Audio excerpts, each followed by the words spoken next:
امریکہ سے ایک دوست کا سوال ہے، کہتے ہیں کہ آج کل آپ اخلاقی قدروں پہ خطبات دے رہے ہیں کہ پاکستان اور انڈیا وغیرہ میں والدین لڑکیوں کی شادیاں کرتے وقت ان کی رائے نہیں پوچھتے، ٹھیک ہے، اور کہتے ہیں کہ ہم بہتر جانتے ہیں۔ کیا والدین کی پسند کا انکار کرنا والدین کی نافرمانی ہوگی؟ اسلام کے نقطہ نظر سے وضاحت فرما دیں۔ اس کے مختلف پہلو ہیں۔ اول تو یہ کہ والدین کے ساتھ احسان کا سلوک کا جہاں حکم ہے اس میں بہت سارے مضامین داخل ہو جاتے ہیں۔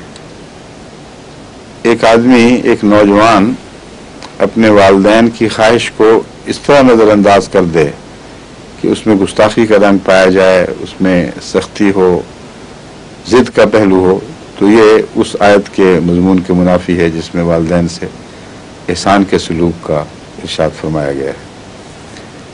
لیکن قرآن کریم نے ہر ایک شخص کو اپنے کچھ حقوق عطا فرمائے ہیں، اور ان حقوق میں ہر لڑکے کو اور مرد کو یہ حق حاصل ہے کہ وہ اپنی شادی اپنے دل کے اطمینان کے ساتھ کرے، اور اس کے لیے حضرت صلی اللہ علیہ وسلم نے کچھ دائمی اصول بیان فرما دیے ہیں، ان کو پیش نظر رکھیں۔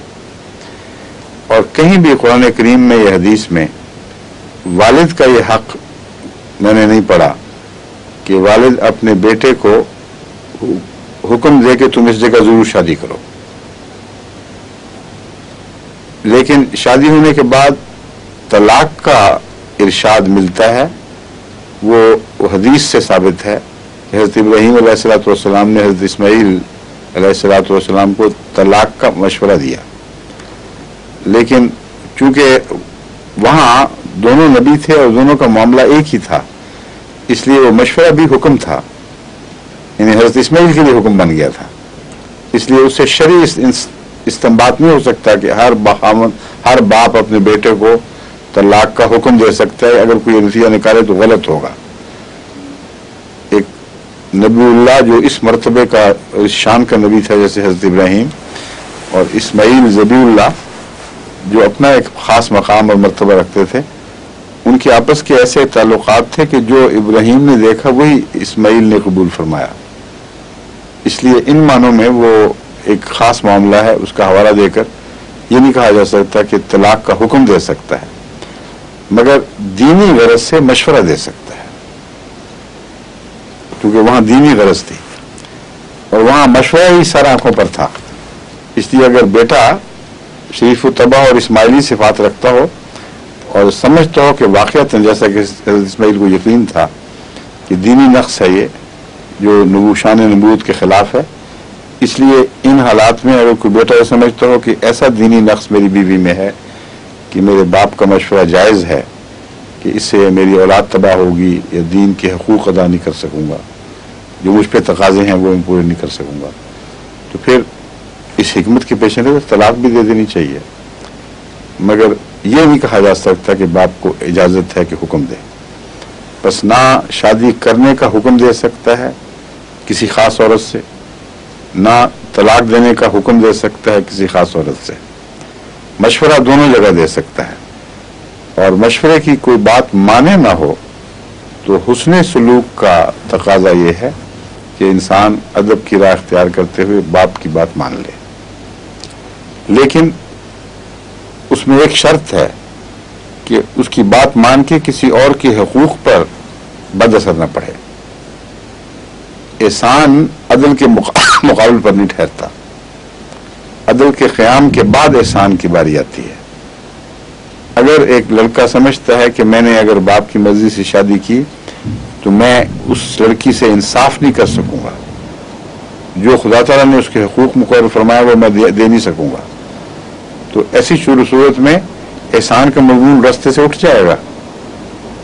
صرف عدل کا مضمون ہے جس کو قائم کرنا ہے اس موقع پر۔ اگر وہ یقین رکھتا ہو کہ میں اس پہ قائم نہیں، خدا تعالیٰ کے واجب کردہ بیان فرمودہ ان حقوق کو ادا نہیں کر سکتا جو عام شادی کی احکام کے اندر داخل ہیں، مضمر ہیں، اور نہ میں انصاف کر سکوں گا، نہ اس بچی کو پیار دے سکوں گا، بلکہ معلقہ کی طرح رہے گی میرے گھر، تو ایسی صورت میں جرم کرے گا اگر وہ بات مانے گا۔ یعنی صرف یہ نہیں کہ بات نہیں ماننی، منع ہے بات ماننی، کیونکہ قرآن کریم نے شادی کے معاملے میں دونوں طرف انصاف کے تقاضے رکھے ہیں کہ اگر وَإِنْ خِفْتُمْ وَلَا تُقْسِطُوا، انصاف سے اگر گرنے کا خطرہ ہو تو ایک سے زائد شادی کی کسی قیمت پہ اجازت نہیں ہے۔ بس یہ ہے وہ صورتحال جس کے تابع میں احمدی نوجوانوں کو مشورہ دیتا ہوں کہ اگر اس سے ورلے نیچے نیچے تقاضے ہوں، معمولی سی بات کا فرق ہو تو پھر کوئی حرج نہیں، مگر آگے پھر مشکل پڑ جاتی ہے، ماں اور چاہتی ہے، باپ اور چاہتا ہے، تو پھر کس کس کی مانیں گے؟ بالوالدین احسانہ فرمایا ہے، یہ نہیں فرمایا کہ صرف والد سے احسان کرو یا صرف ماں سے احسان کرو۔ مجھے ایسے واقعات بھی ملتے رہتے ہیں، ماں یہ کہتی ہیں، بات کہتے ہیں جی ہماری اماں کہتی ہے کہ میرے بھائی کی بیٹی سے شادی کرو، ابا کہتے ہیں کہ میری بہن کی بیٹے سے شادی کرو، بیٹی سے شادی کرو، تو میں کہاں جاؤں؟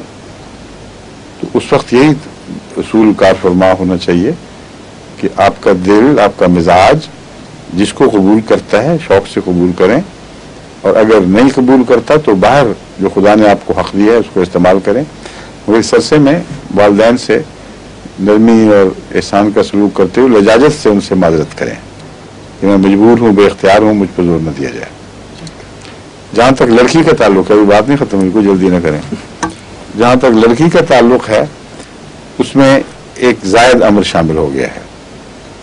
لڑکی کے متعلق جو ہم سمجھے ہیں مضمون حدیثوں سے، سنت کے طریق سے اور قرآن کریم نے کہ ولایت کے تقرر سے، یعنی اصل تو بنیاد قرآن کریم کی ولایت کا اصول ہے، لڑکے کے لیے ولایت کا اصول بیان نہیں فرمایا گیا، لڑکی کے لیے ولایت کا اصول بیان فرمایا گیا ہے، جس کا مطلب یہ ہے کہ لڑکی سے اگر شادی کرنی ہو تو اس کے ولی کی اجازت بھی لازم ہے، کسی لڑکی کو ورغلانے کا حق نہیں ہے، یہ اس کی حفاظت ہے، ورنہ معصوم بچیاں جو جیسا کہ اسلامی ماحول ہے گھر میں پردے میں پلتی ہیں، جو باہر بھی کی بچیاں وہ بھی ان کا بھی یہی حال ہے، بہت جلدی دھوکے میں آ جاتی ہیں، اور ایک سوٹر یعنی جو ان سے خواہش کا اظہار کرتا ہے، پیغام دینے والا،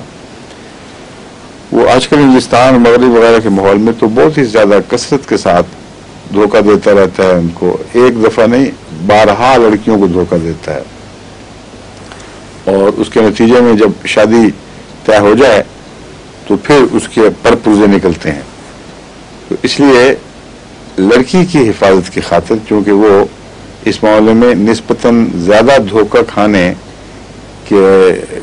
کا میلان رکھتی ہے، اس میں ایک معصومیت پائی جاتی ہے جو لڑکوں کے مقابل پر نمایاں طور پر زیادہ ہے، بس اس کے پیش نظر خدا تعالیٰ نے یہ حکم جاری فرمایا ہے کہ ولی کی اجازت کے بغیر تمہیں شادی کرنے کی اجازت نہیں، جس کا مطلب یہ ہے کہ اگر کوئی کسی لڑکی کو پیغام دیتا ہے تو یہ نہیں کہہ سکتا کہ اس کا حق ہے اور چلو چلیں اور باہر جا کے اعلان نکاح کر لیں، یہ خدا کی نافرمانی ہوگی۔ اب صورتحال یہ ہے کہ لڑکی چاہتی ہے تو ولی کی شرط ہے نا، اگر اس کو اکیلا چاہنا کافی ہوتا تو ولی کی شرط کی ضرورت نہیں تھی، چاہتی ہے اور ولی کیوں اجازت نہیں دیتا؟ اس کی بیٹی سے کوئی دشمنی ہے؟ ظاہر بات ہے کہ نہیں۔ اس صورت میں ولی کو حکم دینے کا حق نہیں ہے، ابھی بھی اجازت دینے یا نہ دینے کی بحث ہے۔ یہ کہیں نہیں لکھا ہوا کہ ولی خود رشتہ بنا کر لڑکی پر ٹھوسے، کہیں قرآن اور حدیث میں یہ بات دکھائی نہیں دیتی، بلکہ پیغامات لڑکیوں بھی کو دیے جاتے تھے اور ماں باپ کی اجازت کے بغیر اجازت نہیں تھی شادی کرنے کی۔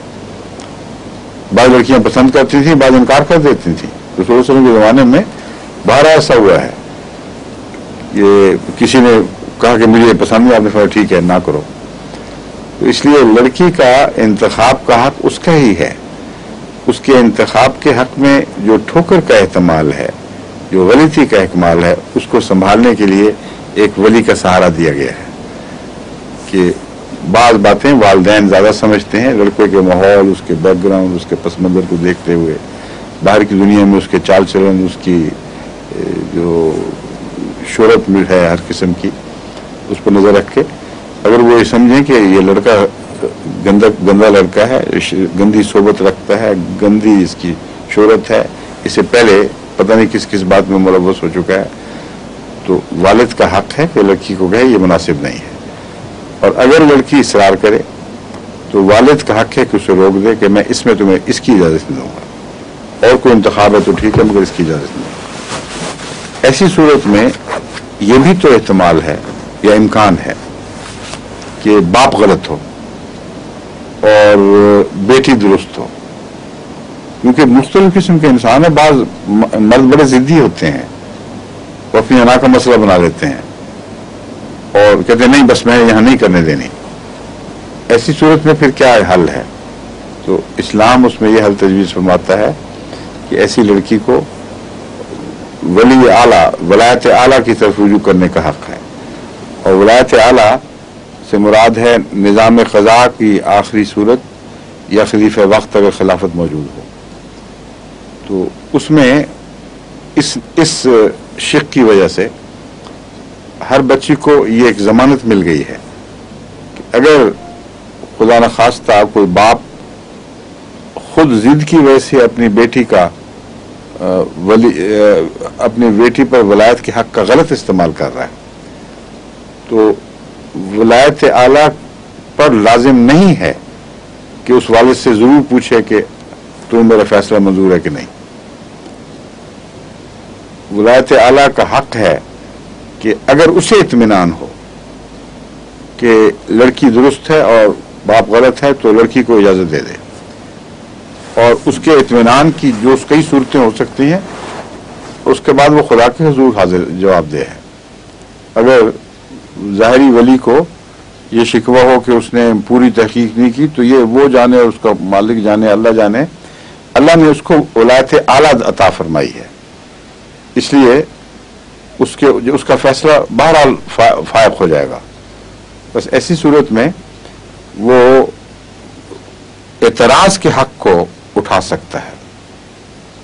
اور ایسے کئی معاملات خلافت ثالثہ میں تو میرے علم میں آئے ہیں، حضرت خلیفۃ المسیح ثانی کے زمانے کا مجھے علم نہیں کہ میری ہوش میں کوئی ایسی بات یاد نہیں ہے، مگر خلافت ثالثہ کے زمانے میں تو مجھے اچھی طرح یاد ہے. مجھ سے بھی خود بھی ذکر فرمایا حضرت خلیفۃ المسیح ثالث نے اس طرح یہ واقعہ گزرا اور پھر میں نے یہ کیا. اور میرے ساتھ بھی کئی مرتبہ ہو چکا ہے. بچی نے شکایت کی کہ میرا والد ضد کر رہا ہے اور میں سمجھتی ہوں رشتہ اچھا ہے، نیک بھی ہے، کوئی وجہ نہیں کہ اس کو نہ کیا جائے. جب تحقیق کروائی گئی تو اللہ تعالیٰ کے فضل سے جو ایک دوسرے پر یعنی غلط فہمیوں کے نتیجے میں اعتراض تھے وہ دور ہو گئے اور دونوں کا اطمینان کا خط ملا. بعض دفعہ بچی کی بات درست نکلی، بعض دفعہ باپ کی بات درست نکلی. جب بچی کو سمجھایا گیا تو اس نے فوراً تسلیم کر لیا. تو یہ ولایت اعلیٰ کے فوائد ہیں اور اللہ تعالیٰ کے فضل سے اس سے جو دور کے خطرات ہیں وہ بھی بند ہو جاتے ہیں اور بہت ہی پیارا اور قابل طمانینت بخش معاشرہ وجود میں آتا ہے.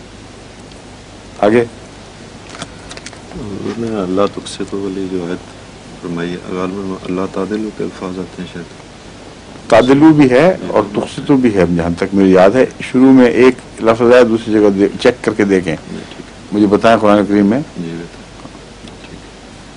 ہاں وَإِنْ خِفْتُمْ اللہ تعدلو، وہاں اللہ تقسط وہاں تعدلو ہی ہے، لیکن ہاں فواحدہ. لیکن اس سے پہلے جو میں نے اسی شادی کے احکام میں جو شروع میں لفظ رکھا گیا وہ عدل کا ہی یا قسط کا ہے؟ شروع میں غالباً یتامہ کی بات شروع ہوتی ہے تو وہاں قسط کا لفظ ہے نا.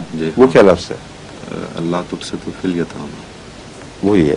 میں اسی لیے تقسط کہہ رہا تھا، مگر شروع کے لفظ کو آخر کے آیت پر کی پہ چسپاں کر دیا. شروع میں ہے اللہ تقسط فی الیتامہ، پھر تمہارے لیے راستہ ہے 1 2 3 4 شادیاں کر لو. وہ تفسیر ہے اس کی، وہ اس میں میں اس وقت نہیں جاؤں گا. لیکن دونوں جگہ انصاف کو باندھا، ایک جگہ لفظ قسط استعمال کر کے، دوسری جگہ عدل کا لفظ استعمال فرما کر.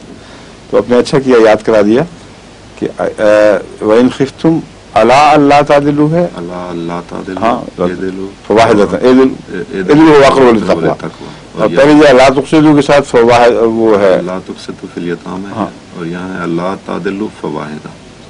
پورا پڑھے نا پھر کیا یاد ہے؟ لے آؤں قرآن مجید میں؟ ہاں لے آئیں لے آئیں.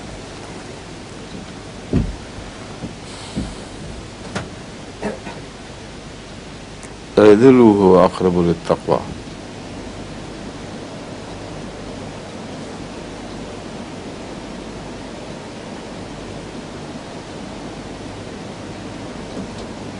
وَإِنْ خِفْتُمْ أَلَّا تَعْدِلُوا فَوَاحِدَةً اعدلوا هو اقرب للتقوى. یہ تو نہیں ہے، دیکھیں آگے مجھے بیٹھیں پڑھ کے سنائیں. بسم اللہ الرحمن الرحیم. اعوذ باللہ من الشیطان الرجیم. بسم اللہ الرحمن الرحیم. وَإِنْ خِفْتُمْ أَلَّا تُقْسِطُوا فِي الْيَتَامَى فَانكِحُوا مَا طَابَ لَكُم مِّنَ النِّسَاءِ مَثْنَىٰ وَثُلَاثَ وَرُبَاعَ. ٹھیک فَإِنْ خِفْتُمْ أَلَّا تَعْدِلُوا فَوَاحِدَةً ٹھیک ہے. أَوْ مَا مَلَكَتْ ہاں یہ أَيْمَانُكُمْ. لفظ بھی سے بھول گیا تھا مجھے، یہ فکر درمیان کا. اور ما ملکت أَيْمَانُكُمْ ذَلِكَ أَدْنَىٰ أَلَّا تَعُولُوا. آگے پھر دوسرا مضمون. اعدلوا هو اقرب للتقوى یہاں نہیں ہے، یہاں نہیں وہ دوسری جگہ ہے. جی. اچھا وہ حکم جو ہے جہاں ووٹ اور حکومت کا ذکر ہے وہاں آتا ہے وہ.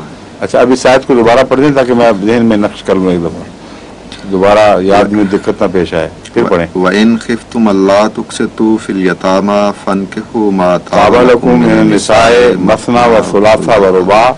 فَإِنْ خِفْتُمْ إِنْ أَلَّا خِفْتُمْ تَعْدِلُوا أَلَّا تَعْدِلُوا فَوَاحِدَةً فَوَاحِدَةً أَوْ أَوْ مَا مَلَكَتْ أَيْمَانُكُمْ. آگے ذَلِكَ أَدْنَىٰ أَلَّا تَعُولُوا ذَلِكَ أَدْنَىٰ أَلَّا تَعُولُوا. وَآتُوا النِّسَاءَ بس ٹھیک ہے صَدُقَاتِهِنَّ. ٹھیک ہے